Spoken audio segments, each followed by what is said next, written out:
Hello all, a very good afternoon. We shall be starting in next 2 to 3 minutes, waiting for a few more attendees to join us. Yeah, thank you.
Hello all, a very good afternoon.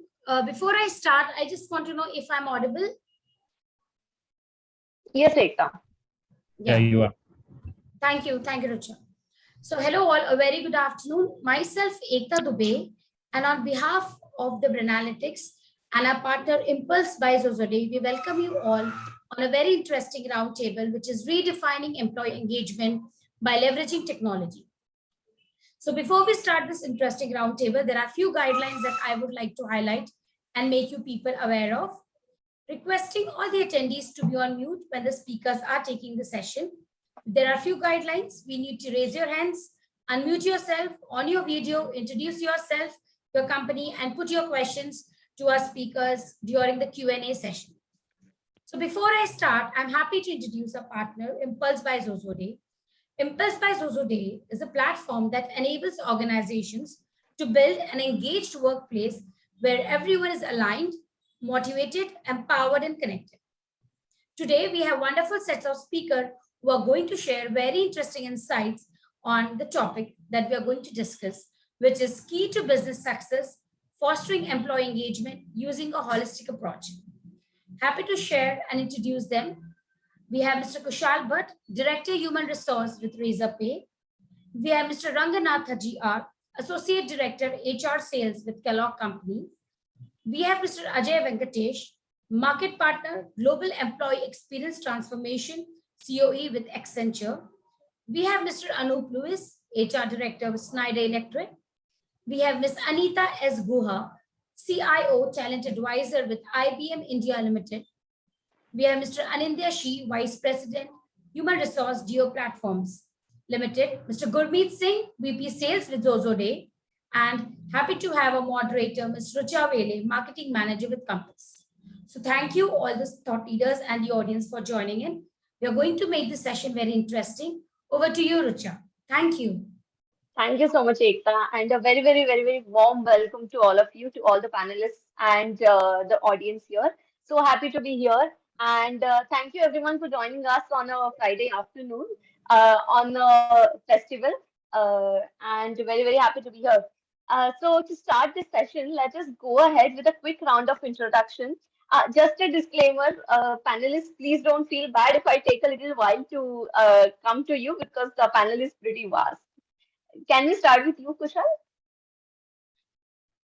Sure. Yeah, go ahead.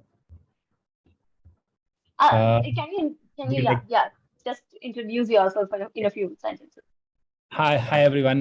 This is Kushal. I work at a fintech company called Razorpay. I have close to a decade of experience. I started on the other side. In my previous life, I was a technology guy. Did that for about 3.5 years. Realized don't want to do this for the next 25 years. Then decided to move to HR. So I am the one who moved from technology into HR. Little did I know the technology will follow me. All through my career, I've been HR business partner for technology teams and continue to do so in the same avatar that I'm doing here in Razorpay.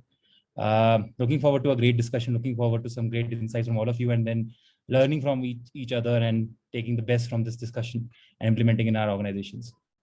Thanks, Kushal. Ajay? Thanks, Rucha. And hi, everybody. I work with Accenture. I'm part of the Global HR Employee Experience Transformation Center of Expertise group. I lead the entire growth markets implementation of employee experience initiatives. So what you're hearing about the future of work in Accenture, and we've heard our CHRO Ellen Shook speak about our omni-connected experiences that we are driving within Accenture as an organization. So these are some of the kind of initiatives that our team works on, and I look at implementing them and supporting the entire growth markets for it. Thank you. Anita. Hi, I'm Anita Guha, and I work with IBM. I'm the CIO Talent Advisor.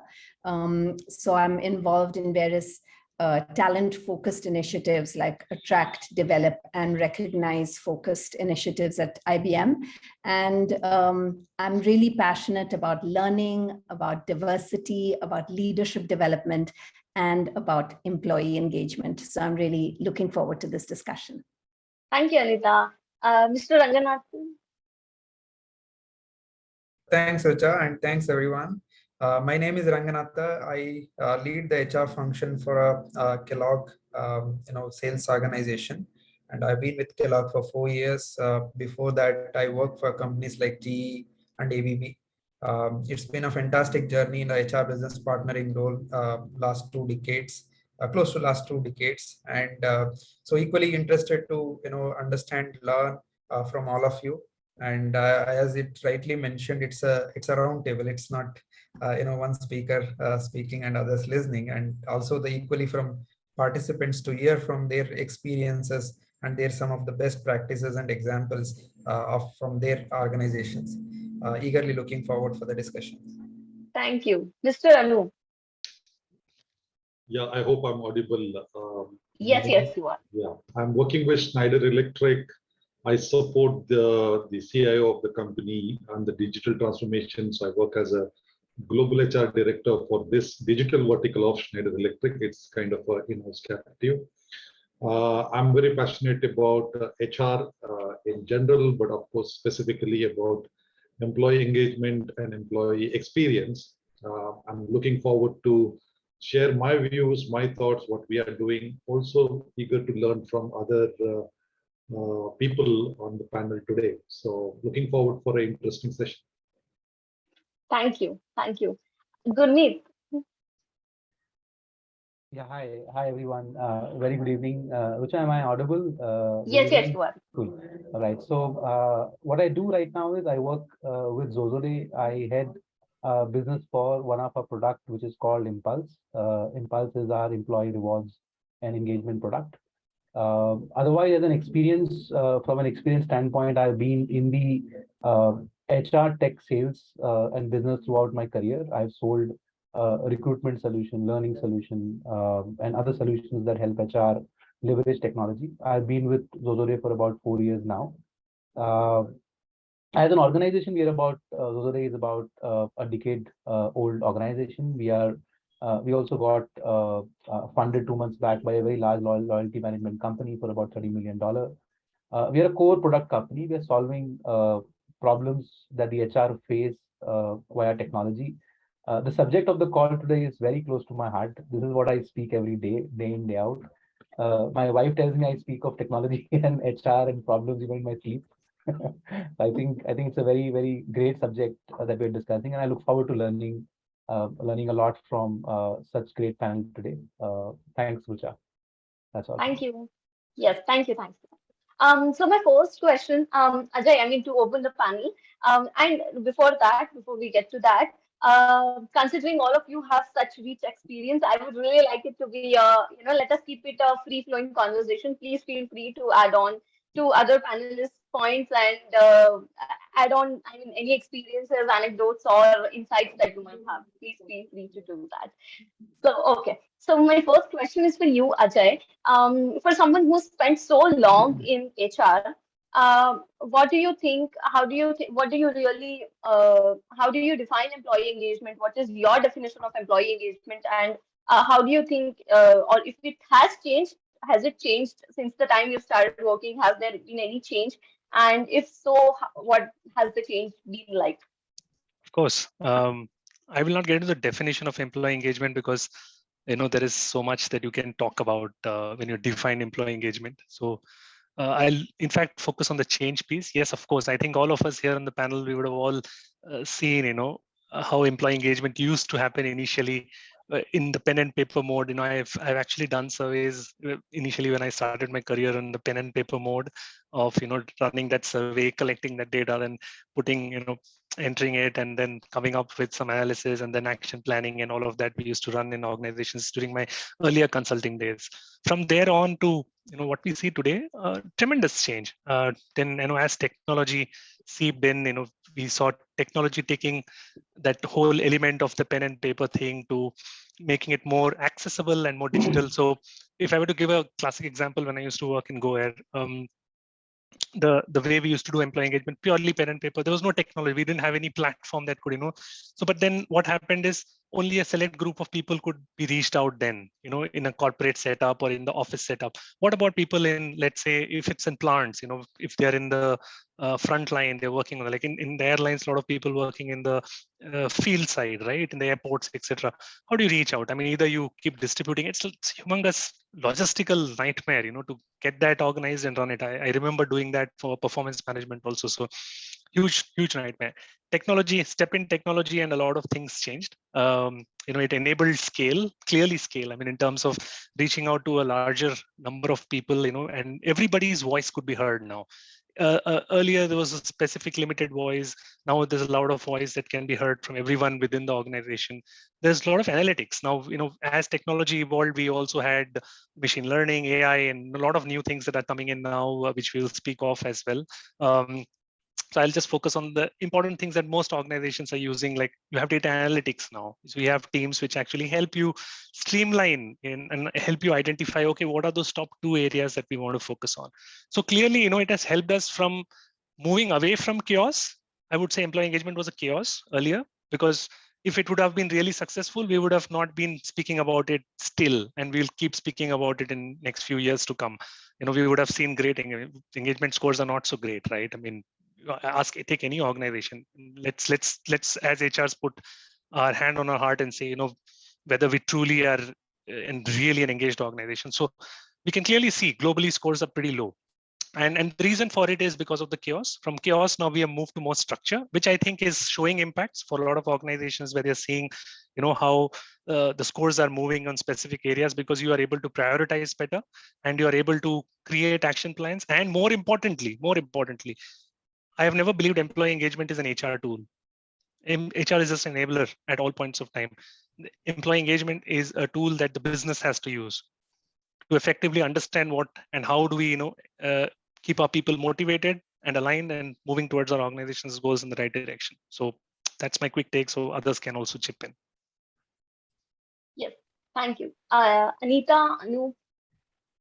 I mean, I think it is worthwhile to think a little bit about a definition, just because this is the topic we are all talking about. And if all of us think about employee engagement in different ways, then we are not talking about the same topic. So in some components of that definition of what is employee engagement, as I understand it, and hopefully we can commonly understand it, is that, I mean, one reason it's really important is that it has an alignment to success at work. So it makes us more productive at work. I mean, that is our common belief, and that's why we're focused on employee engagement, because we believe it helps productivity.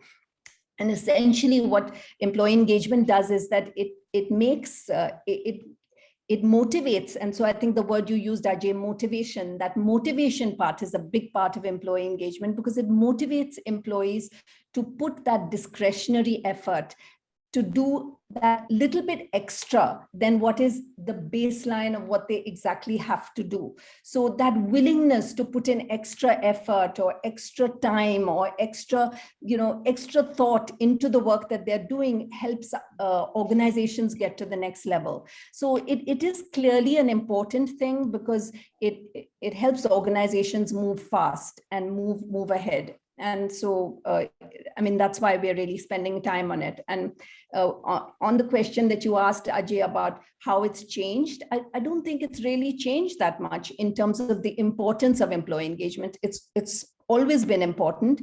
It continues to be important. It will, in the future, also continue to be important.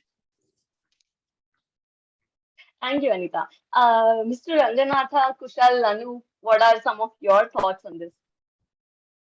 Yeah, I think I just second the thought what Anita mentioned.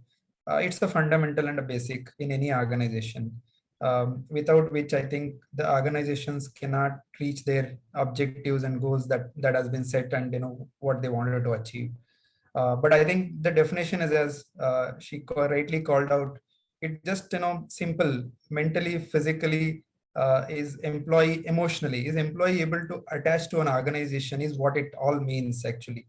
But now what has changed is the measurement, as Ajay mentioned about it. I remember about putting it in a pen and paper. Is it now much faster, much agile?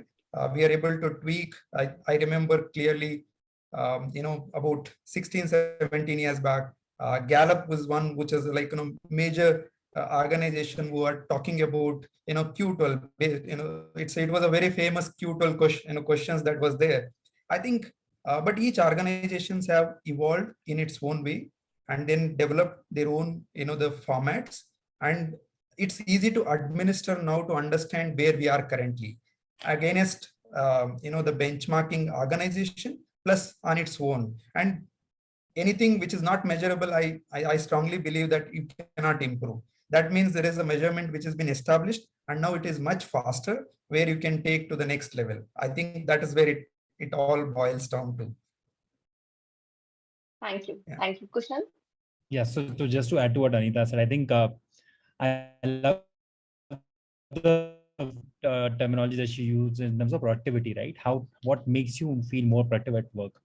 I think while that was a fundamental principle to employee engagement, the definition of employee engagement also keeps on changing with every generation that is working in the organization. Right now, in the era that we are, there are 4 different generations that are working in our workplace, right? From baby boomers to Gen X, and our effort towards this should definitely adapt to the generation that we are trying to cater to. Our baby boomers and Gen X, this is the generation which believed in the fact that you have to be loyal to an organization. You have to work within an organization that you work with provides for your home, provides for your comfort, and that's how you have to work with an organization, right? The generations that are coming in now, Gen Z, which are people who are born after 95, these are the ones who are working for their passion. These are the ones who are not working for survival, right? They're working because they enjoy what they do. These are the ones who are now looking at doing multiple things at the same time. They freelance, right? So the terminology employee engagement in totality is changing tremendously. It's no longer about productivity. It is about how do I make them feel connected to my vision or what I believe as an organization, right? Because we all have gone through the era of great resignation, right? 30% attrition numbers, right? They was like unheard of, right? Like 5 years back. Now this is the reality that we are living in. How do you make them feel connected to what you believe in as an organization is I think is the new way of looking at employee engagement. Productivity, yes, for sure, I completely agree with Anita that that's an important thing that we have to make sure. But I think the connect of what I believe as an organization and what you are here to contribute is the key definition of employee engagement in today's term.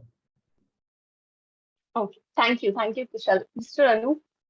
Yeah, I think people have covered up pretty well. I think, from an employer's point of view, productivity, Anita and Kushal covered as well. But I think with the productivity, there is some byproducts of that on retention, better work culture, better experience connected to the purpose of the company and multiple other things, right?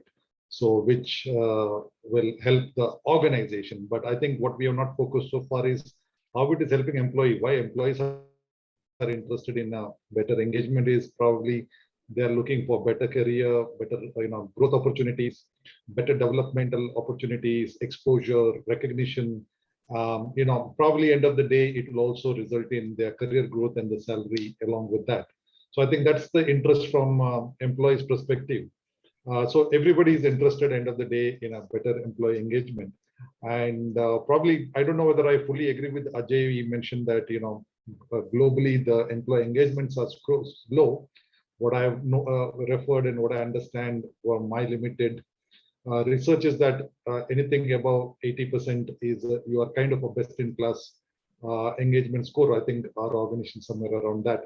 So I feel that 80 is not low, and I think it is pretty decent. And globally, that's what I have read it so far. So that probably a slightly different opinion from my end. But otherwise, I think people have covered well. And of course, without technology today, you cannot reach out to people. People are working from various locations. Across the globe, there are no boundaries now. So that's where technology comes into play, that how do you get connected. But having said that, with or without technology, the human connect is a must in the engagement process. So I would say that that's also should not be forgotten. Either you're using technology, but end of the day, the connect between the two people or the manager and employee or employer and employees. So either in a one-on-one or in a large scale setup, I think those are extremely important. But yeah, without technology, it's difficult to manage the engagement and the experience both. Okay. Thank you. Thank you. Thank you. So my next question is to the entire panel. All of you come from varied organizations of varied scales. So what challenges I think Kushal must be facing must be very, very different from the challenges that probably Anita or Ajay or Mr. Ranganatha face at their own organizations. But what do you think are some of the first or the early signs of disengagement? I mean, obviously, we spoke about a few generations showing those different signs. So how does it differ across organizations? What are some early signs before we get to that attrition or before the employee actually quits? What are those early signs, and how do you tap onto those? That's a really good question. What are the kind of warning signals that can make you? Which I think. Sorry, go ahead. Somebody else was speaking. No, I thought go ahead. I was just commenting that it's a really good question, that those warning signals, being aware of what are those warning signals that might convey that an employee is disengaged enough to potentially leave the organization. But if we can catch people at that point and then stop the attrition, I think that's something that all of us in the employee engagement field try to do. Like a lot of our measurements, to some extent, they're trying to get good scores on ensuring good employee engagement, but to some extent, it's also trying to identify where are those areas that you can capture. And so at the heart of that, I talked about the 1P, which is the P of productivity, but there are 3 other Ps that help us get to that 1P of productivity. The first one is purpose. And I think Kushal talked about that in terms of that meaningfulness that people have in their work, that purpose, sense of purpose. So conversations with employees to understand and link their work to a larger purpose is one key P. The second one is around potential. To what extent do we help employees feel that there is potential in the work that they do to grow, to get greater skills, to learn something more? If people see that potential to grow, they enjoy their work and then they invest in it. And the third one is play. And the play part is just the enjoyment of the in itself of the work that you're doing. If you enjoy your work, some of us have certain aspects of work where you kind of just grit your teeth and do that part of the job because you have to do it. Maybe for me, it's some of the admin things that I have to do in the job. For somebody else, that same admin thing might be really exciting because they like working with, with grids and numbers and whatever. But for each of us, we have also an element of play. So in all of these, there's a big M that is important, which is the manager. And I go back to what Ajay said about the importance of managers in kind of helping this employee engagement. It's not really systemic, it's more the managers involved and the people involved. So managers trying to elicit what is your play, what is your potential, what is your purpose, and trying to bring that out can really lead to good, positive employee engagement. Thanks, Anita. Yes, Kushal. So I think couldn't have agreed more with Anita. I think she covered it beautifully with the terminologies and with the way that she concluded. So completely agree with her. I think what we also need to understand, and just building on what she said, it's a journey, right? Employee life cycle is something that we need to understand, right? I hate this word infant mortality, right? But in early attrition is something, I will use a better word. Early attrition is something that we all are accustomed to, right? It starts from day one.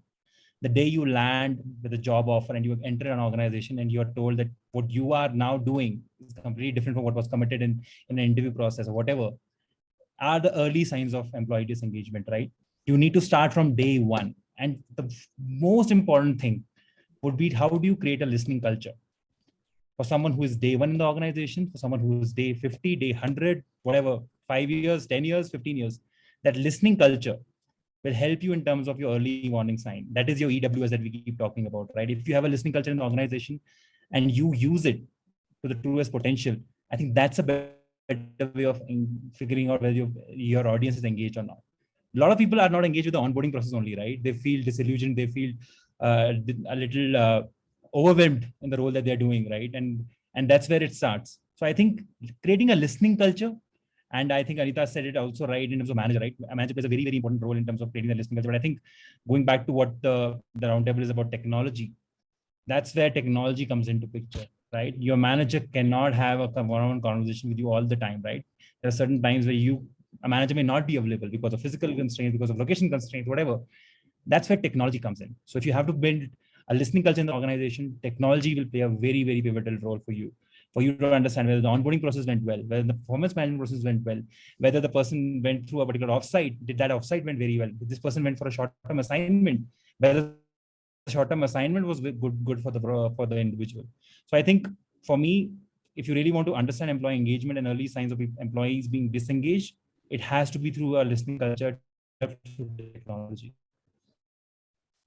Okay, I just want to make one quick 1 minute point here. So to your question, Rucha, in terms of what could be some of those signs beyond attrition that we can look at identifying if our engagement's not happening properly.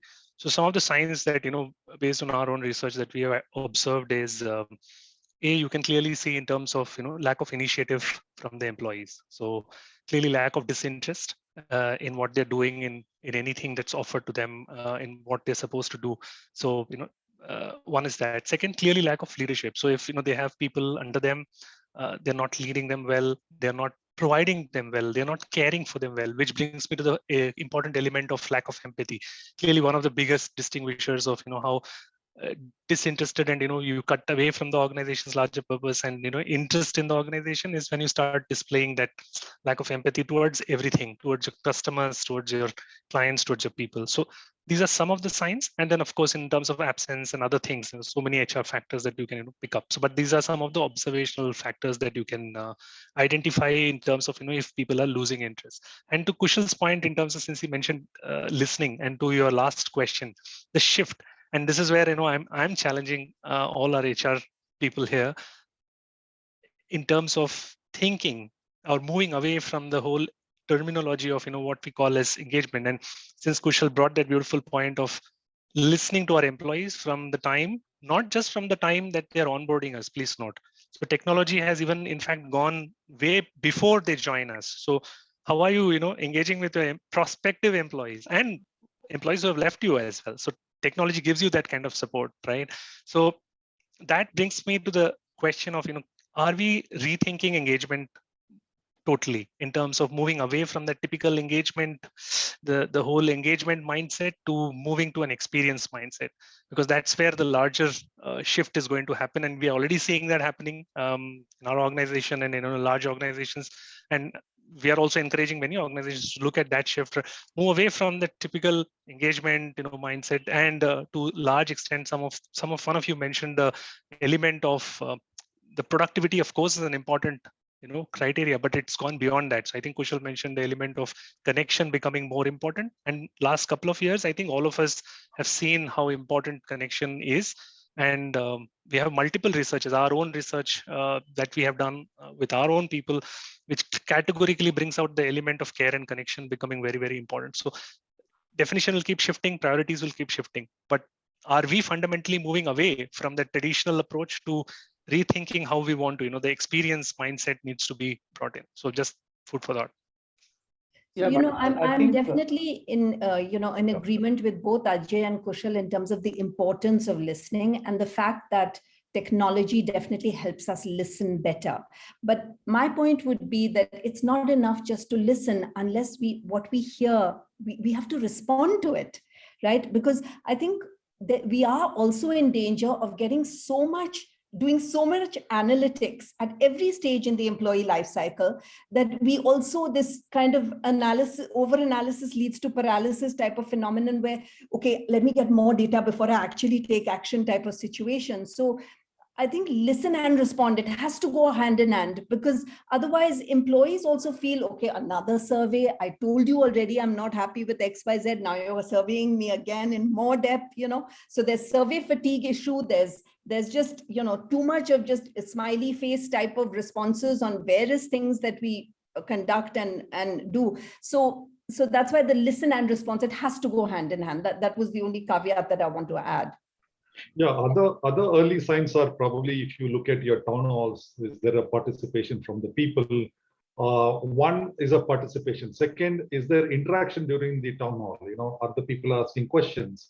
Are the people reacting for somebody else who are saying, or they're just listening? It's a one-way traffic. Somebody is downloading the messages. I think those also can be some of your early signs. And then I think all the organizations have a dipstick surveys, maybe with the new employees, maybe with the people who are, stay interviews or whatever. So you get a lot of inputs from those as well. Of course, your attrition numbers also will speak whether the people are engaged or not, but that's one of the inputs. And other point is that overall, how much you are involving people in the decision making, how much people want to participate in the decision making process. Are they eager to participate, or are they saying that, okay, it's not my cup of tea, let me come and complete my work and go back? Or are they contributing beyond their work as well? So if you see that it's very active, that means they're more engaged, and probably the attrition is the output of it. But I think the overall the cultural piece, I think, would be the key from my perspective. Just going back to some of the symptoms, few, that really stand out, as employees' behavior is how much are they really investing in, maybe going about investing in their own growth and development. I mean, today we take a survey or we don't take a survey. Have they gone ahead, taken initiative to maybe learn a different skill? A high performer, who's actually been active in submitting things at a particular deadline, or their quality of work, suddenly there's a diminishing return that's kind of kicked in with them maybe doing repeated work. What's really gone down from their productivity standpoint. I think as uh, with technology or without technology, I think as managers and maybe as HR professionals, there is a core role that, hey, are we equipping their first touch points, to be able to gauge these symptoms? For instance, the other interesting point, somebody, and I think Anita, you'd mentioned about, yes, there are too many town halls and too many surveys. What are you doing after listening? And I think that's an important one. A lot of times employees just don't participate in surveys because they think, I've given this input for, I don't know, 10 different cycles, nothing's happened, do I even care? So I think even before an indifference comes out, I think indifference to things, not even complaining at times, to me, I think is a symptom that somebody is disengaged, right? They're like, okay, whatever is happening, let it happen. I can't make a difference, so why bother? I mean, these issues and these symptoms are real, but I still feel how much ever processes we build in absence of an integrated platform, or I don't know, like a device for managers, we can't sense it, right? And it's just not surveys that'll tell you the story. Managers need to be equipped with something better, systemically, to gauge those symptoms in a much more concrete manner. Thanks. I think Thanks. it's a good point. I think what we do is that in every survey, we ask the people whether you are aware of the action plans which are developed from the previous survey. That's the one question we always ask, and then we know whether they are aware at all. Forget about participation, etc. Are they aware? And the second question we ask, are those actions impactful from their perspective? So I think without these questions, our surveys are incomplete. So that at least to know whether people are aware, whether the managers have made actions, are they impactful? So I think those are very key for us, just to close the loop from the previous, surveys. I think that's a fantastic point. I think in my perspective, for the entire organization, I divide them into three levels. One, fundamentally, it is all employees. Second comes the manager, and then third, the leadership. I think most of the points when we were raising it, I think it all boils down to a manager, right? The earliest sign we all can get it and gauge it is if you have a great managers, great people leaders, right? And they will be able to sense what's happening in their team's life.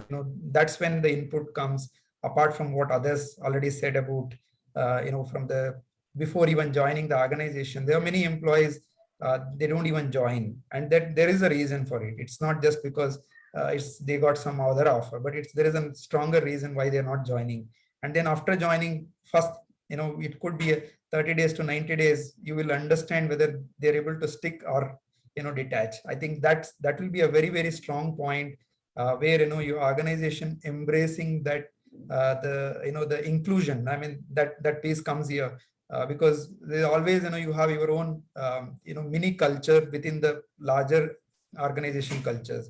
So whether each of the managers or each of the groups, they're able to embrace those changes and accept it, and then goes on life like that, because others already covered it in various participation, that we call it out, whether really employees are interested in, whether the employees are interested in learning and developing, are they challenging the status quo? And one more point Anita mentioned rightly was that discretionary power? Is employees using their discretionary power?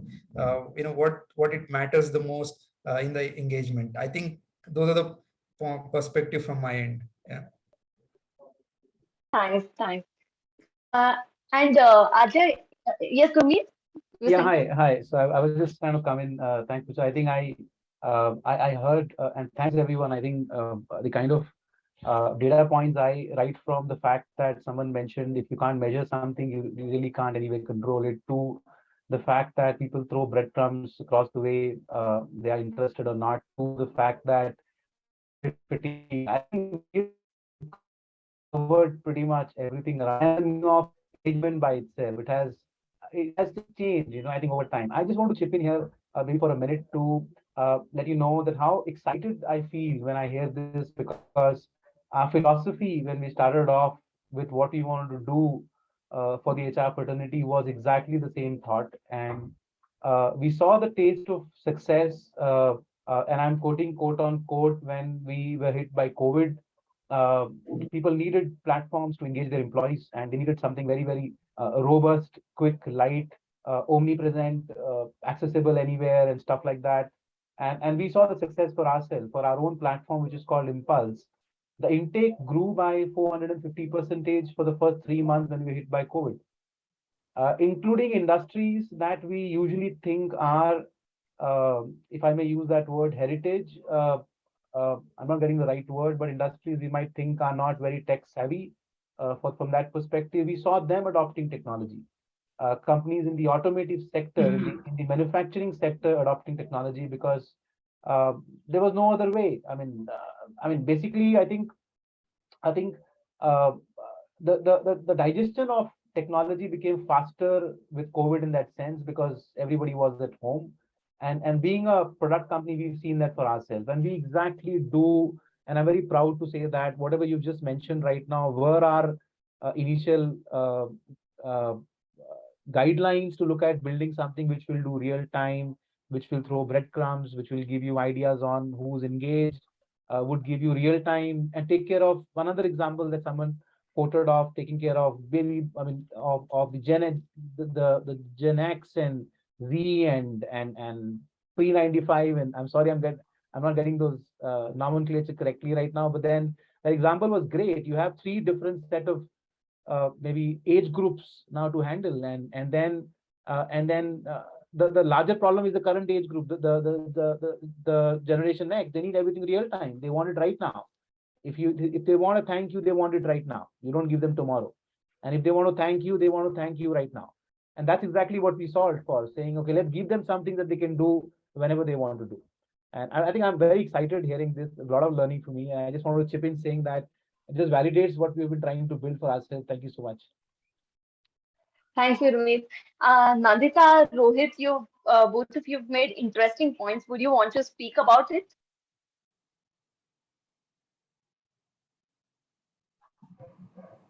Okay, this is Nandita here. I can go. I thought Rohit would come up first. Okay. Yes. Yeah. So yeah, thank you first of all for having me on this roundtable discussion and also for inviting me. I was just listening to all the panelists and very valid inputs.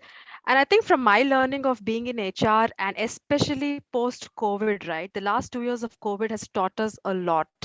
And I think the first thing that struck us with the whole COVID experience was uh, work life balance. And when I don't want to use the word work life balance, but the fact that personal health and personal family and relationships took precedence over work, and everybody got so bogged down with work. And I think from the learning that emerged out of that, and even now today we are in a hybrid mode, and not everybody is really in office but in 50% capacity, but engagement, at least from what I've seen in my workplace, I work for HP. I think it is really, really about that individual one-on-one connection and authentic connections you can have with people. Because as an organization, there are different levels of communication that goes out anyway from the CEO to next level. And not everybody at all levels are necessarily interested and engaged in all these barrage of communications that hit us as people in the organization, right? And we as individuals have multiple things that we do. I, for example, I pursue a hobby, and I go for it, and I'm very interested, and I do that every weekend. I have a family, I have an elderly person to take care of, and then I personally also faced a few health issues in between. So all of these put together, if I am at a workplace which values me as a person who is contributing to the job and giving outcomes, and who also feels supported to pursue my personal side of life, is what I think is the ultimate winner. And that is also very true for the young generation, the Gen Zs. We hire a lot of Gen Zs, and these Gen Zs are so full of information. They are into everything, to cryptos and NFTs and so many things. They know how to make money. They just want to be in a place that can value them fully in help, and so that they can bring in their complete identities.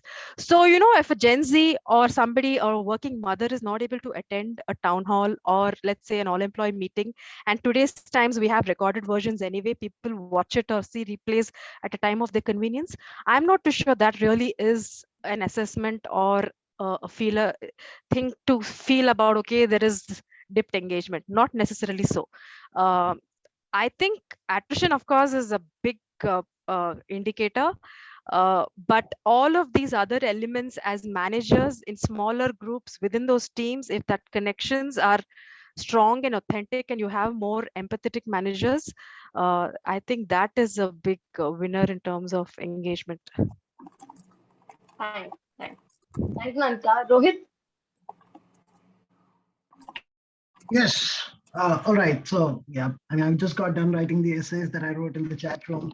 But see, there are a couple of things that I've noticed with technology that a lot of times, HR, our department, I don't want to call it just HR department, our department ends up doing things that we think we should do.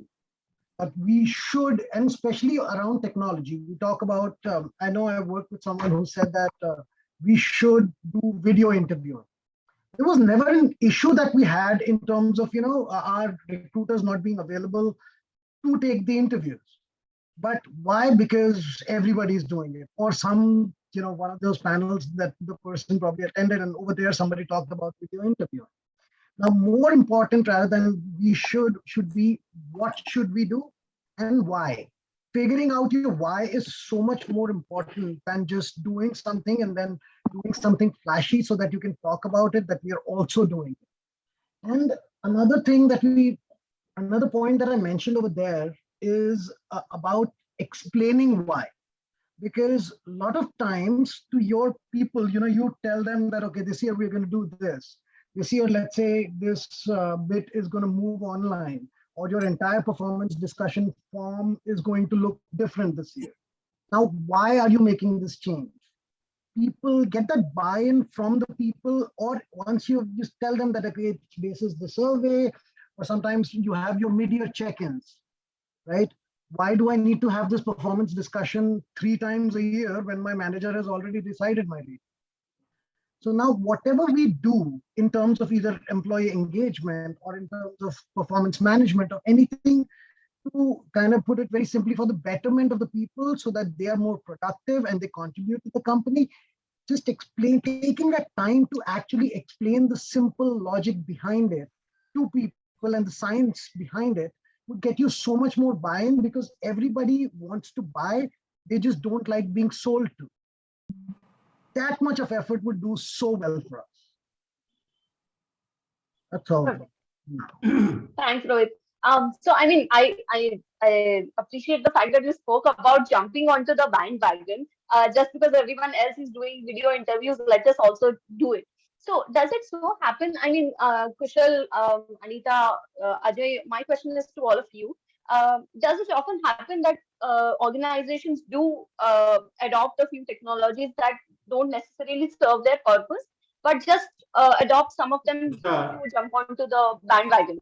And then it might potentially lead to tech burnout, which also happens in today's world when we are all working remotely. So what is your take on that? Dusha, can I add some point? Yes, please. Okay. I have listened. It was very interesting conversation from the people from the employee engagement. But there was a study conducted by the Michigan University, and they asked people after the survey that tell me how many jobs a person changed in their life. Somebody say 5, somebody say 6, somebody say 10, somebody say 2. But the result was, on an average, in a span of 35 years of service, people change the job 21 times. That is number one. Number two, your attrition, your engagement is nothing to do with the young people and old people in business. Fortunately, I have worked with building material, telecom, IT, ITS, oil and gas, power, and now I'm with the infrastructure company. Right? At a certain stage, young people and old people want 3 things in life. Number one, money. Number two, role. And number 3, growth. If we miss anything in between, people will leave the job. When appraisal comes, people look for a good money. Once they get the money on the first month, they feel happy. Number has increased. But you see, after the appraisal, maximum attrition happens. And this has happened. I have seen the people who are working in BPO getting double salary in the market. That time the attrition was 60%. And now across India, across business, the attrition percentage is moving not because of the business, because of the boss, because of the engagement, because of the salary. It is the kind of opportunity are available in the market. I was in IT after 11 September, there was no attrition. And prior to that, there was a heavy attrition. A person who is having experience in Photoshop is having 5 H1 visas along with the job. Right? It's a matter of opportunity. And when we say that we are connecting, we are only connecting through Facebook, say hi, hello. There is no engagement in that. If you go back 20 years back, people will not leave the industry for whole life. They were getting peanuts. There was no technology. It was a human interaction. So technology has played to connect people. I have a Facebook friend, 100 of friends, nobody say hi. I would like to meet with the person who is personally known to me. I want to share with them, not only Facebook. So engagement doesn't mean that you pay money. Some people say people cannot leave the job, they leave their bosses. But how it is possible the people are working Microsoft and Google and ordinary company, everybody wants to leave the boss at a particular time? No way. Young people wants to grow very fast. Wherever they get an opportunity, turn by turn. Sometime designation, sometime role, sometime money. If you are able to fulfill all their needs, they will stay till the time they feel happy. The moment they get an opportunity, they are out. And during COVID time, let me tell you, we have read a lot of books, engagement, but impact is zero 0. Thank you. Thank you, Mr. Deepak. I'm Thank you for your insight. I just want to pick up a point from what Ranganath had said earlier. Let me complete. So it is when Ranganath, you had talked about these 3 components, these 3 elements, right? Employees, managers, and leadership, right? And the key role of managers in driving employee engagement. And in many ways, I'm 100% in agreement with you. But the question I want to ask this panel and the group here is ideas for how do we help the managers? Because yes, they play a key role, but the managers are also employees. So how do we help managers stay engaged? And I'd love to hear what are some of the things that you are doing in your organizations to support these managers who often feel sandwiched between these two, because they have to do service for their employees and they're pushed to do that and have good engagement scores. They're pushed by the leadership as well. But they are also employees and they also need to feel engaged and energized every day at work. So what are some things you are doing to help managers feel engaged? I'd really like to learn some ideas. I think there is one very powerful funda or force or whatever it is. You need to have a culture of appreciation. That is missing. You hire a person, you start asking him, what are your training needs? will equip you with this. Arey boss, you have to use their strength. Appreciate for that first. I'll tell you, we have a lot of engagement activity. I have a Belton card. Every managers have in their pocket. Wherever they goes. I'll show you the sample. Okay, sir, can I ask you a question? We are saying that no. I need no, sorry. No, since you generalize it, I'm sorry. Because you said, appreciation is missing. I think it's a more intrinsic element, sir. You need to understand the fact that it's not your or mine or organization's responsibility. We can enable things, but it's more intrinsic.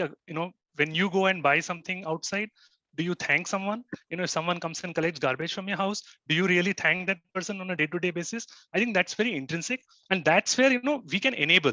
We can't, can we create a culture? Yes, we can. We can encourage people. Like, for example, in our organization, we have a recognition portal. Just to answer your question, when you say it's missing, no, it is not. I think people have realized the value of appreciation. Probably, in a time, earlier times, yes. And in countries, please understand, I think culturally we need to also understand how we are based. We can't pick one culture and say this is generic to the world and the global population. That's not like that. So, and it's changing now. It's more of a global culture. People are adapting to it. People are realizing the value of saying thank you, appreciating people. In our organization, we have a platform, and I'm sure many of you also have moved in that direction of creating appreciation or recognition portals and platforms. For example, we have a partner here, Zozo Day. The people are tying up with such kind of benefit partners to ensure that we transfer points, and we encourage people to reward and give kudos, and so many things are happening. So I think intrinsically it's inner. So we have to create a culture. We can be an enabler. So to generalize and say that appreciation does not happen, I have a big disagreement on that. I'm sorry, but I would love others also to know. I would love others also. So let others also chip in, because it would be great to hear everybody's point. Yes, thanks. When I say Anita? missing, when I say missing, it is happening in pockets only. It is happening the way people treat there. I'm saying a general appreciation culture. I'm not saying you must be appreciating your team member. It's fine. If you roam around the office, you will find few people have this card on their board. I'm saying it is basically a culture. I'm not saying big and exactly. And it's intrinsic. It has to come within you, sir. It has to come from within you. Some companies has portal recognition, everything mail. Some people go personally and appreciate people. My only point is that whatever good and bad is happening, if we appreciate people, that would be a more engaging. Let me tell you, if anybody gets number school out of 10, they get point 5 taken, sir. or 6. Point taken. Absolutely. My point is that. We take your point. We take your point. Thank you, Mr. Completely agree. We will just listen to a few more points from our speakers now. Yes, Anita, I think one of the questions I would that you like to asked interrupt. is the manager. Sorry, Mr. Ranganathan. What are you I would just request. Sorry, I would just request all the attendees, let our speakers and thought leaders share their thoughts. And of course, we will be opening for the Q&A, and we can have an interesting discussion later on.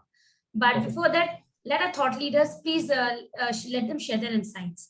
Rucha and Mr. Ranganathan, please continue. Yes. Thank you. Yes, Mr. Ranganathan.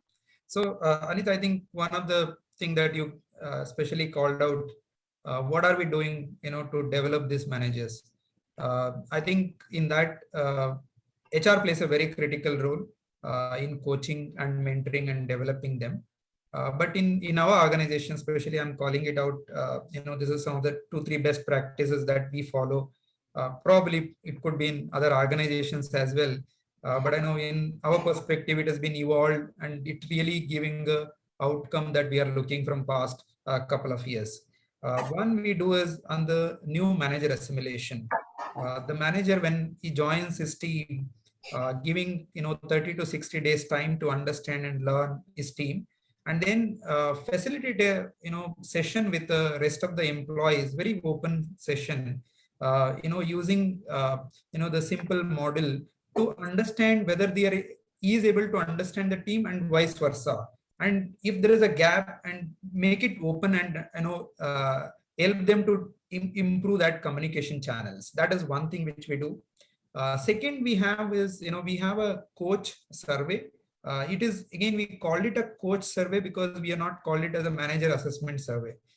This survey, purposefully we called out coaches because it's it's a tool to help managers, not to penalize and point out that they are not a great managers. That is something which is helps, because this we do it on periodically, showing it helps the managers to get the feel of what they are doing it.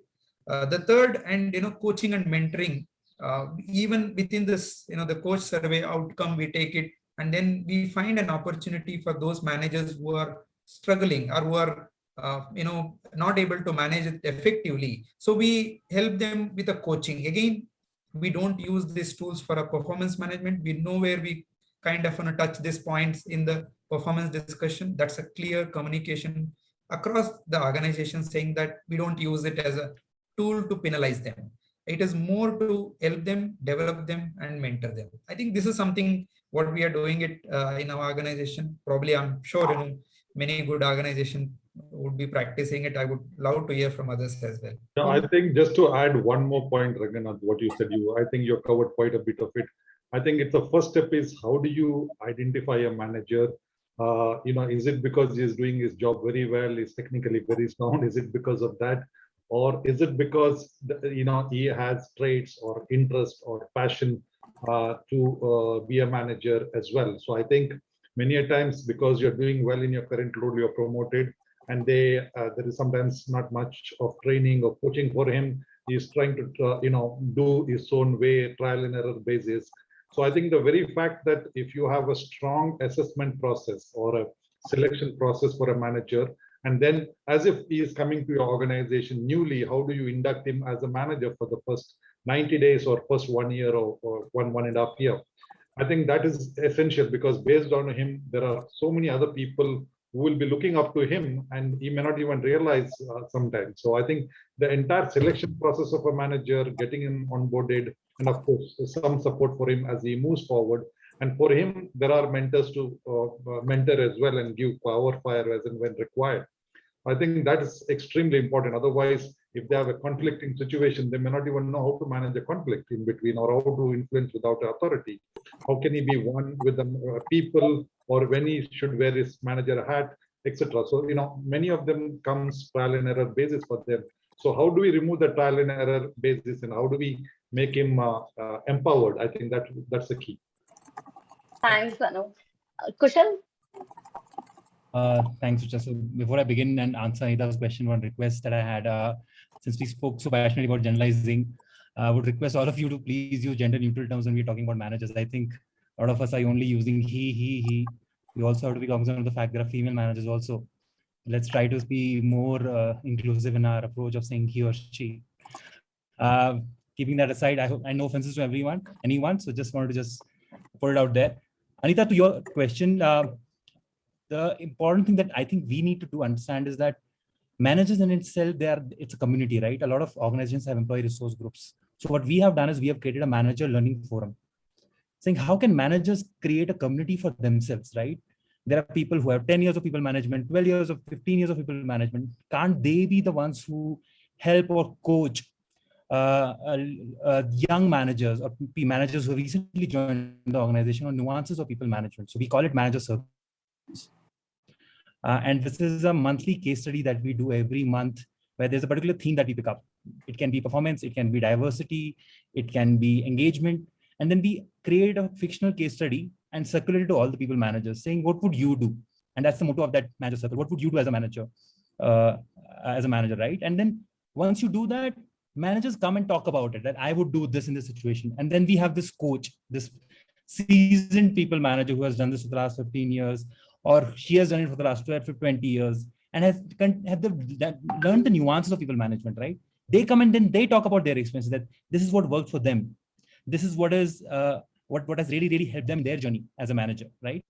And that's something that really helps them, right? This is a great learning forum that we identify, right? Because you're right, it's a sandwich that gets created, right? Here you are as a management trying to push managers for great engagement scores.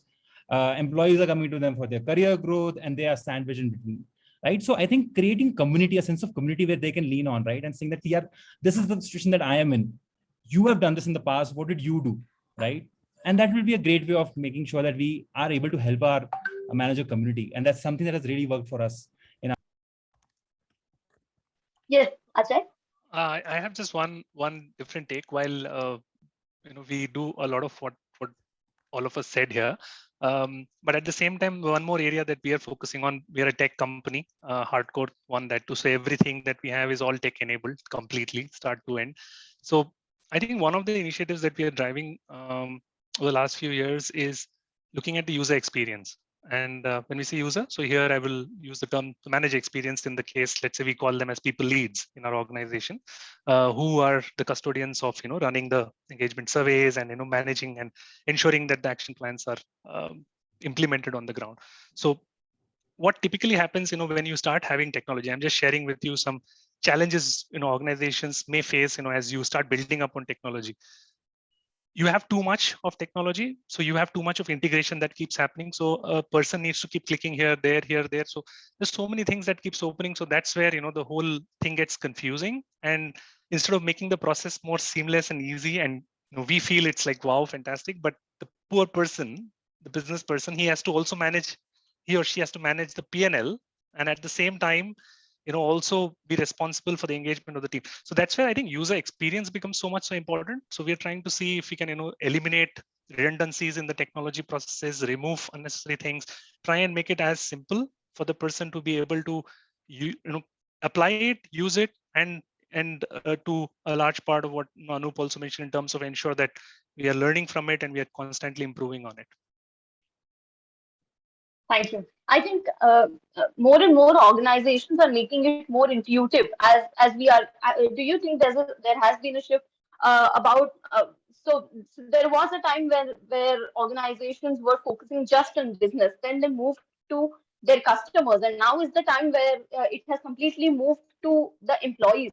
Ajay, do you think there's some sense into we are actually treating organizations are actually starting to treat their employees like their customers? So making it could include everything from making the tools that they use more intuitive, more more for the user that it is built for. So, do you think in a way that's happening? Yeah. So if you look into our our overall Accenture 360 value framework as a part of our future plan, experience is a big pillar that the organization is focused on, really strongly focusing on. So when we say experience, we just don't mean in terms of the experience we provide to our customers, but at the same time, we are also inwardly focused as well. So as you rightly said, so while we build experiences in terms of products and services for our customer, we are giving the same focus to our people as well. So ensuring to where I'll pick up from where Kaushal started, the onboarding piece.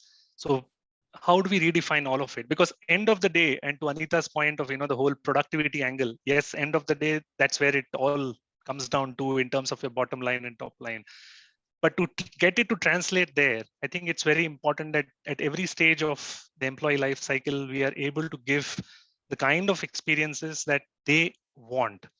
And that's where your whole aspect of someone had mentioned in the chat, the individualistic element, it becomes so important. Isn't it important for us when we buy something in, let's say, Amazon, or when we just look at it? I mean, there's so much of individualization that's happening. Oh, you bought this before, so you like this lipstick, so why don't you try this, similar type, color, whatever. So that's the kind of individualization that the whole HR systems are also getting into. Are we really there in terms of being like state of the art? Not yet, possibly. But are we moving there? I think yes. Do our HR fraternity have that kind of a thinking and thought process? Absolutely. I think we can clearly see all of our leaders moving in that direction and applying all of it. So yes, employees are equivalent to our customers is not the only thing. So employees are way more important. In fact, a lot of organizations, for example, we've realized, and someone nicely put up, I think Nandita said, in the COVID time frame, and we have seen that, right? I mean, and I want to bring back to that whole element of connection and care and compassion. I think all organizations have displayed that in some form or the other, and have realized that that is going to be so important. So experiences will be very important in terms of, as an employee stands, and if you call some employee and they're able to speak to you today, either on a hybrid mode or in a face-to-face mode, they should be able to tell you I love working in this company. And if they can tell that, you made your mark. Yeah, I think just to add there, during the COVID point, I think globally, if you have seen the research and for your own organization as well, the engagement was highest during the COVID time, because organizations came together, people came together, they had daily meetings because they didn't know how to interact. Many of them never worked 100% from home, so on and so forth. And that's where you had the highest engagement score. People were connected. There were multiple communication channels to reach to employee. Anybody who was in difficulty was at least heard, if not supported. Wherever they could support, they supported. And when something happened with employees' families, they were there to really care for it. I think slowly we are missing out of some of those now. And if you see this year's results probably versus the COVID year, I think it would be slightly lower, if I'm not mistaken, and it's happened in our organization as well. So that rigor is missing a little bit, but I think the COVID brought everybody together, what I felt. Yes, thank you. Kushal, Anita, any of you? So Anita, before you go, I just wanted to add to this point. I think, Anu, what you mentioned, I think a very important part of employee engagement is not getting discussed, which is psychological safety, right? And that's why you saw that during COVID, the engagement scores were high. All of us came and said, we will not fire anyone. We will make sure that everybody has jobs. There's no firing that is happening. That ensured psychological safety. And that's why you saw the scores go up. So if you're talking about employee engagement, an important part to talk about is how do you create psychological safe workplaces where I can bring my complete self. If I'm somebody who identifies a part of an LGBTIQ community, can I come and talk about it in the organization? If I'm someone who's a single parent and wants to take a break of 6 months because I am a single father, that is what brings engagement. And you don't do it only for me. When you do it for me, you show it to others also that we care, right? That's what is important when it comes to walking the talk, right? And that's what a psychological safe workplace will ensure that there are highly engaged employees. And unfortunately, contrary to the theme of this roundtable, technology can't do it. It is walking the talk, right? Technology can only throw pointers to you. As leaders, as HR professionals, we have to walk the talk and make sure that we create those psychological safe spaces for people to be engaged. So I had put up my hand earlier to respond to something Ajay had said, but the psychological safety point has derailed me a little bit, but it's because it's such an important point. And, it makes me remember that at IBM, we have a system where we talk about these moments of truth that managers have with their employees. And a moment of truth could be the joining date. That's one moment of truth. A situation where you have failed at something could be a moment of truth. A situation where you're being recognized, a situation where you've lost a family member, that could also be a moment of truth. So these are all potential, and we've identified some 6 or 7 moments of truth and then given training to managers on what is the appropriate way to respond in those situations. And of course it's circumstantial, but thinking about those moments of truth and responding appropriately is an enormously good way to build that psychological safety when you do the right thing. So it is very critical. I just want to reinforce that. To Ajay, I wanted to point out now I've lost the train of thought for a minute there. I've lost the train of thought. It'll come back to me, but you said something that triggered something and I put up my hand. It'll come back. Okay, back to you, Rucha. Yes. Ajay, you want to say something about this Gurmeet, Ranganathan? Yeah, so of you. And I'm so happy that Kaushal brought out this point of psychological safety. It's a complex piece altogether to get that implemented and off the ground because we've been really focused on that. We have research that we have done internally, and a lot of you might have read it also. We call it as a net better off research. If you check out that research, clearly indicated that the importance of care, compassion, the whole element of psychological safety becoming so important for people. And also one very interesting point that comes out from an engagement point of view is what leaves people net better off is also going beyond personal self. So, over the last couple of things have changed drastically, whether we want to accept it or not. The truth is that things have changed within us as well. So people want to go beyond, their own self and align with a larger purpose, not from just a purpose of, becoming a 100 billion kind of a company, but beyond that in terms of how I can, probably create a much more better working world, how I can create better, more happier people around me or better environment or whatever. So I think that becomes a very important contributor. And we are seeing from core research, right? I mean, it is becoming a very important parameter to engage our people. Cutting back to, Kaushal's point around psychological safety. So that's one of our large pillars of, as I started, I mentioned something that we call as an omni-connected experience. And Kaushal, to your point, can technology drive it? No, of course, it's more, leader-led, and it's more, people-led, and it's peer-led. I agree with you on that. But at the same time, technology can be a great enabler to, get that specifically. And why I'm sharing this is, I don't know how most organizations are, working in terms of going forward, but a large part of our organization is constitutional and will be working in a more hybrid model, right? With large part of people working in, different places, not necessarily all the time in office. So with this complexity of the new future of work, how do you ensure that, you keep your people engaged, psychologically safe, and ensure that, the kind of technology that you provide them. And another research, from a Harvard research, if I were to quote, clearly indicates that technology will play a very important part, specifically from the element of not any technology, but the right technology that we're giving up people and enabling them to, move faster in what they're doing and to be more productive. That is becoming more and more key. And again, to your point of psychological safety, there are various modes and means, of course, and if you have time, I can discuss more around that. But are we there? Like I said, no. But are we evolving? Are we thinking? Yes, we are. For example, you would have seen, we launched the metaverse onboarding. It was a pilot. It was a try. We're getting rave feedbacks about it. Are we still there yet? Yet we are evolving. But I think we have taken the first step, first leap of faith in, trying something very different. Getting into a different space to see if people really connect and enjoy in such a mode. We are seeing good feedback coming in, and hopefully we are able to evolve that to different scenarios as well. So just a quick example to everyone. Kushal, may I just say a point before you speak? Yeah. So I remember the point I was making it when you were talking about individualization. And, the way I look at it is a kind of mass customization, which is what technology helps us do. And it sounds like an oxymoron, but mass meaning I can get large numbers, but I can also customize for each individual, which is exactly what our experience of, let's say, shopping at Amazon, which is the example you took, is like.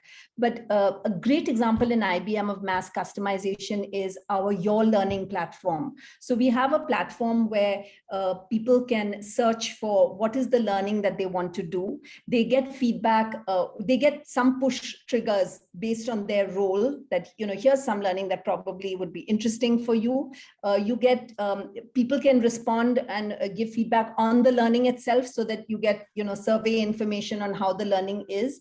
So we call it kind of like the Netflix of learning within IBM, where you literally choose what learning you do. You go to this platform. We have also tied up with other extended platforms, so it's not all built in for within IBM, but it's a great way to convey constantly to employees that, look, we are interested in your learning and development. And yes, it's going to help your productivity, but it's also going to help your well-being and your growth and your aspirations.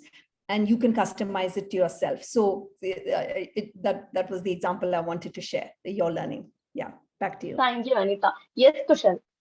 Ranganatha, why don't you go first? I want to take the discussion into a different direction, which is about the dark side of technology. But why don't you go first, and then we'll talk about it. Sure, thanks, Kushal. I mean, I was just adding some additional point. Kellogg is a small organization comparatively, whether it is IBM, Accenture, and a couple of other organizations. But I think one of the critical psychological safety of Kushal, I'm just picking up from there.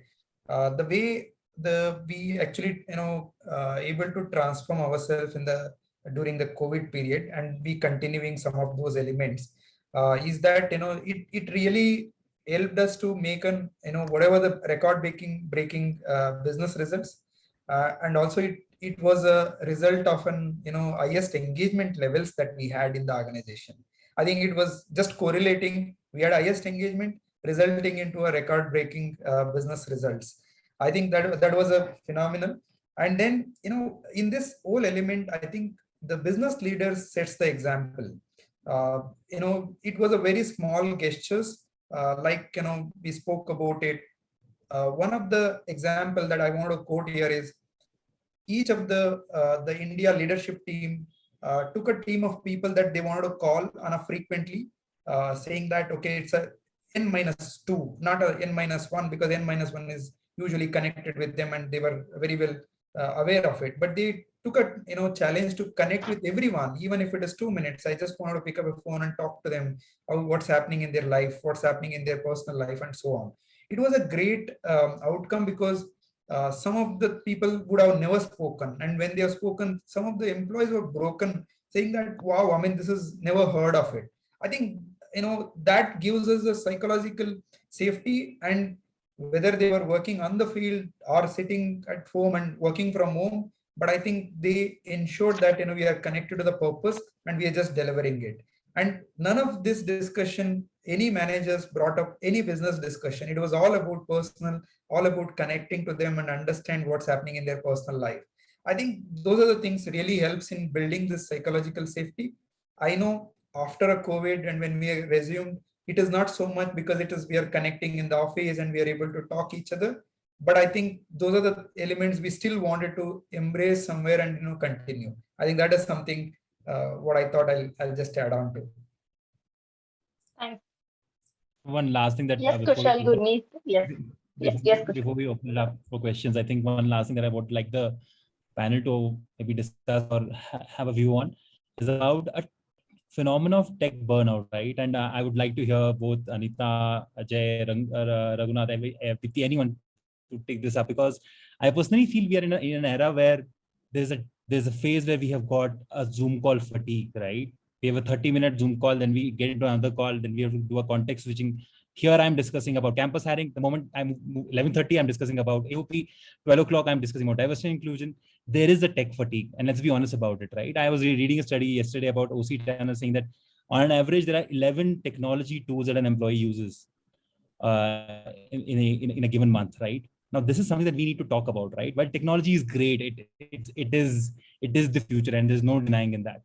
But we need to talk about the fact that there is a tech burnout that all of us are facing. And it's an important fact to talk about. And also the fact that technology is not full, right? And Ajay would also maybe tell that technology also has biases, because who's coding this technology? Me and you. Our biases also creep into the technology. Our interview biases that we have also find their way into technology. So it's an important part that we need to talk about when we discuss technology and the role that it plays in employee engagement. Yeah, Rucha, if you will allow me before Kushal's question gets answered, and Kushal, I'm sorry, I'm going to start before your question. I want to cover a quick 1 minute on the different aspects that you were discussing about human employee engagement. In fact, just to give you some data points around different facets, psychological safety is one of it. But if you, we worked with this company called SHRM, to figure out how can we measure employee engagement on different scales and stuff. In fact, it comes out so and so that there are actually 4 larger dimensions, and there are about 17, 18 sub dimensions, and you'll be surprised, things like physical safety, things like structure and policy. Okay, structure and policy might be very obvious, but I'm saying things like not just psychological safety, I'm saying physical safety by itself, financial safety by itself, things like team relationships, and there are about 17 such parameters, which includes manager and team member relation and all of that. All of these contribute to the larger thing of engagement, which is psychological, financial, physical, peer-to-peer, manager junior, infrastructure, empathy. There are so many other dimensions. We were shocked when we looked at it, and these are only second level dimension, 4 larger dimension, 15 sub dimension, and there are about 80 third level dimension. We were shocked that this is extremely complex. It's not, engagement breakdown into what all can contribute to employee engagement is big. It's not 4 or 5, it's some 80, 100 dimensions. I just want to bring that up, that this was an eye opener for us when we learned through understanding how do you configure some of these analytics for measuring engagement, but it's pretty deep. I just thought I'd bring that in, that there are very other facets also apart from psychological safety. Absolutely. So over to you. Very interesting. Yeah. And that's why initially said that it's very difficult. Yeah, we can say it links here there, but there is so much in engagement now that, and it's more customized to organizations also. There's no like a one size that fits all. That's one theme that we have developed. There's no one size that fits all. It's very unique to everyone. So coming back to Kaushal's point, very good point that you picked up in terms of a lot of technology. So yes, burnout, of course, yes, it does happen. But that's where I put it in the chat as well. Judicious use of technology is where all of us will play a very important role in ensuring that we have we are driving that within the organization to help our own people. Like for example, you said meeting ke baad meeting. Why do you have to do that? More importantly, when you do the meeting, can we keep it to a particular time frame? Like for example, we are trying to promote, or it's not today, it's from a long time. When we noticed this during the pandemic time frame when technology fatigue was happening, we've already started to create a culture of when you set up a meeting, keep it for 25 minutes instead of 30 minutes. And these are simple things, right? I mean, you can train your people leads and your managers to train their teams that let's be judicious of how we use time and technology. So you don't spend 1 hour and then keep talking, in that 1 hour, half an hour, you keep rattling about, various things, and then use that 10 minutes to then, oh, okay, let's set up another meeting. Let's not do that. Let's be more judicious of how we use our time and effective use of technology. So 25 minutes, let's use that. If you're doing a brainstorming, etc., instead of just rambling and random discussing, can we use whiteboards? So someone had asked, is there some other technologies that we could use? For example, we have design thinking tools, which are available, which we use in the back end when we run, let's say, a larger session, where we have, let's say, all of us want to brainstorm on some particular area. Let's use design thinking as a principle. Let's use tools that technology allows us to use. There's so much so, that are in existence. The second element is around compressing your time, allowing people to flex. So if you see a lot of research now is focused on the flexibility that people want. So a large part of people are leaving organizations because they're not getting the flexibility to work in terms of where, when, and how. So if you're able to create an answer for this in terms of what kind of flexibility am I offering my people, like for example, can we do a compressed work week? Allow them to work for, let's say, work more over next 4 days, take the Friday off, take a Monday off, depending. Like people want time for themselves now. I think these are things that, and I'm sharing this, Gurmeet, to your points, a large part of it is derived from our research internally from our own people, and based on which these are some of the changes that we're trying to bring in. We are also pushing, for example, a meeting-free Friday. So you're technology free, right? And you can use that time to do what you want to do. Focus on your reading, thought leadership, on innovation, on idea. That's where innovation will, right? Otherwise, you're always on meetings, on the calls. Another push that we're giving is reset and recharge. So please use your leaves. We are encouraging people to take time off, and we are asking people leaders, so our managers, and to Anita's point, because they are the enablers. HR can only be an enabler in terms of promoting and giving you the creating those policies. But end of the day, the leaders, the team leads, the senior leadership has to action those behaviors on the ground. So we are encouraging all of them to take time off, reset, recharge yourself. Don't use technology, and please ensure that you don't attend to calls, meetings, etc. Don't set up.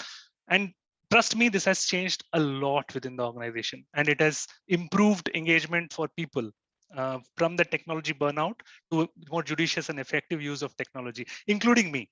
I used to set up 1 hour meetings earlier, but now I don't. I only set up 25-minute meeting. So you have that 5 minute in case someone else, I may not have a meeting, but the other person, the participant, could have another meeting. So they get that 5 minute to quickly go catch up on tea, coffee, etc. So just quickly to answer that in terms of, and yes, challenges, there are so many. So data privacy has become, I think I'll just focus on one, data privacy.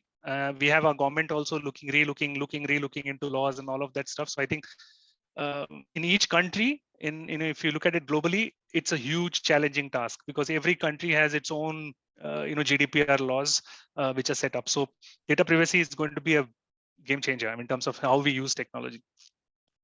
So Ajay, I completely echo the points you mentioned about reducing a technology workload. In fact, I would recommend that you even jot them down in the text chat, because there were some really good points about meetings, about Friday, free Friday, meeting free Fridays, and those kinds of ideas, because I think a lot of organizations can implement them. Also, the point about schedule flexibility versus location flexibility, which is becoming something, people are now starting to recognize. Some people have a location flexibility issue, but others are really looking for schedule flexibility, and that's really what they're seeking. So recognizing that.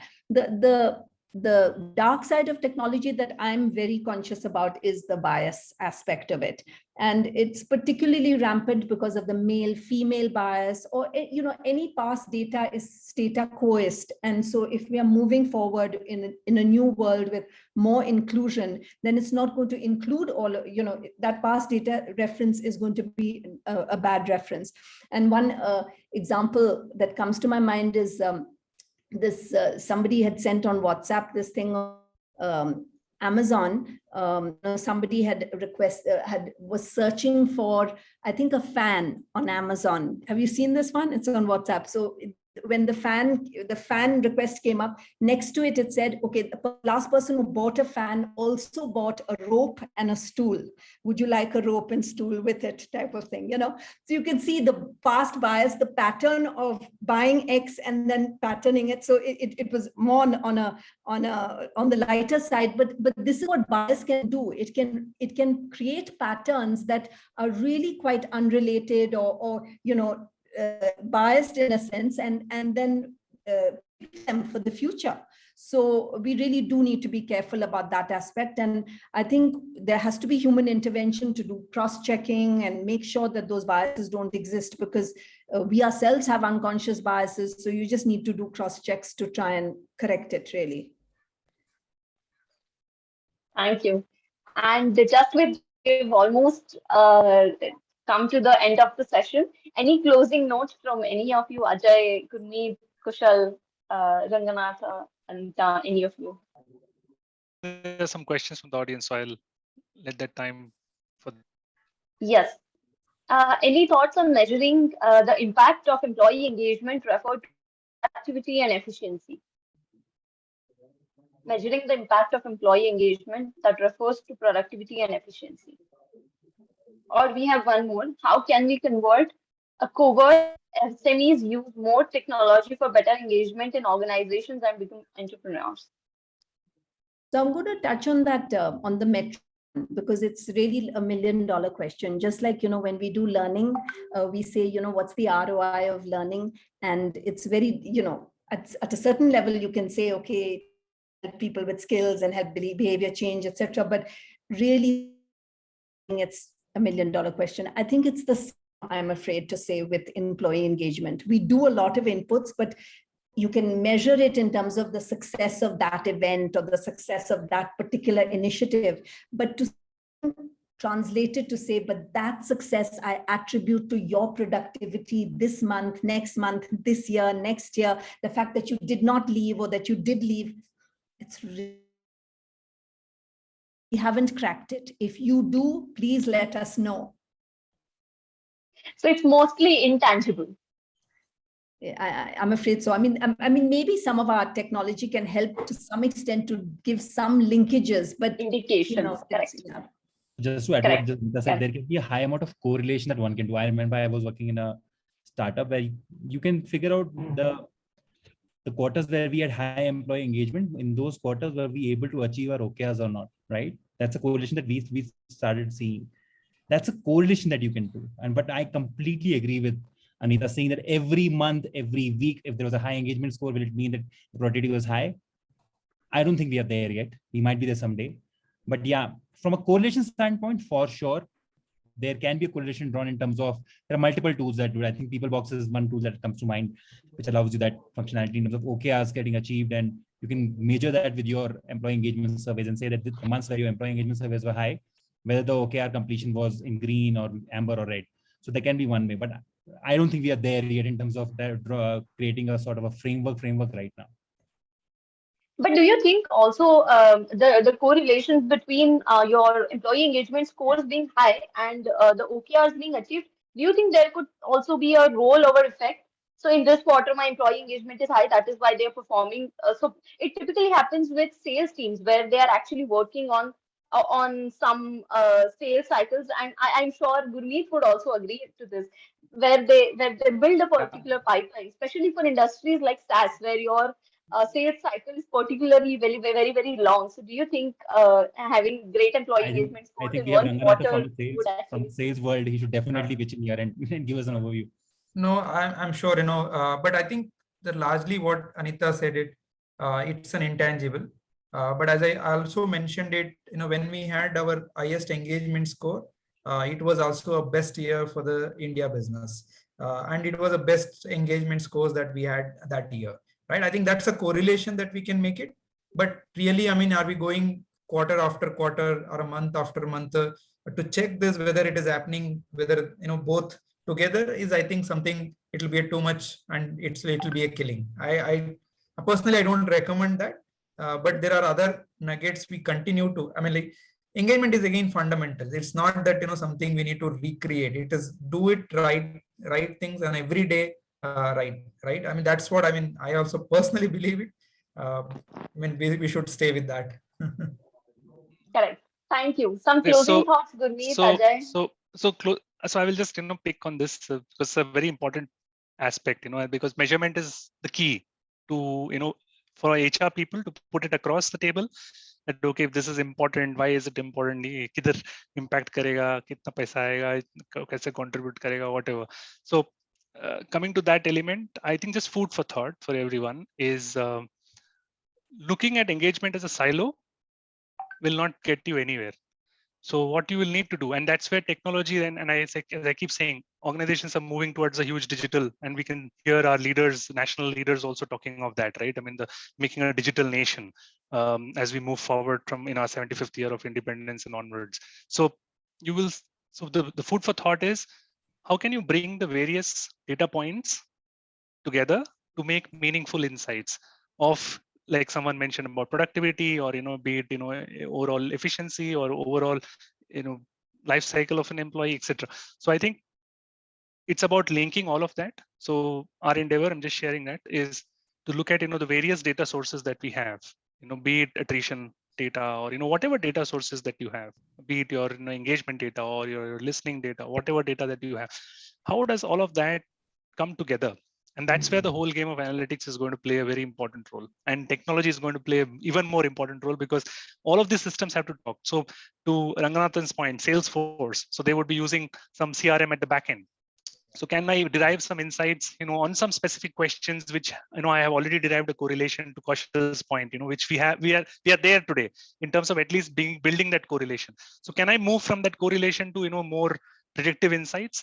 That's where we are looking at it, and that will only happen when you have more sources of data coming in from multiple points, not just the engagement data, but various forms of data. So just food for thought in terms of where we probably need to move. Great. I think, Rucha, I want to maybe add in half a minute of thoughts here. Is I think if I look at from a distance, engagement is employee engagement is important as much as what we have at home. We have kids engagement, family engagement. We have take care of things around our neighborhood. We are human, right? We are social, so we like it. So I think it's not going to go outside.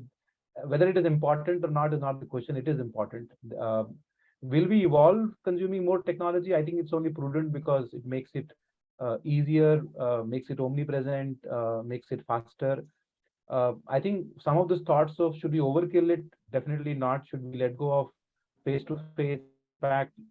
That's not what any one of us is advocating.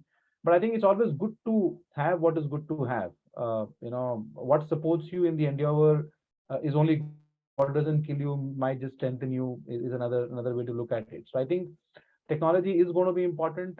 There are vertical players, horizontal players trying to solve vertical problems in engagement, multiple problems horizontally in engagement. I think it's just as an HR, pick the good ones. It'll evolve. Consume how much needed, but I think let's also keep some physical, touch and some bit of that going as far as possible.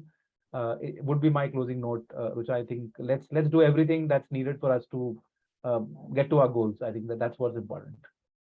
Thank you so much. And with that, we come to the end of the session, and it has truly been one of the most interesting panels that I've ever been on. And thank you everyone for doing that. I mean, for sharing all your insights, experiences, and more importantly, contradicting each other. I think that's the most important part, because what mostly happens on panels is that everyone agrees to a point and then we don't get the alternate perspective on that. But it was very, very interesting to have this perspective here.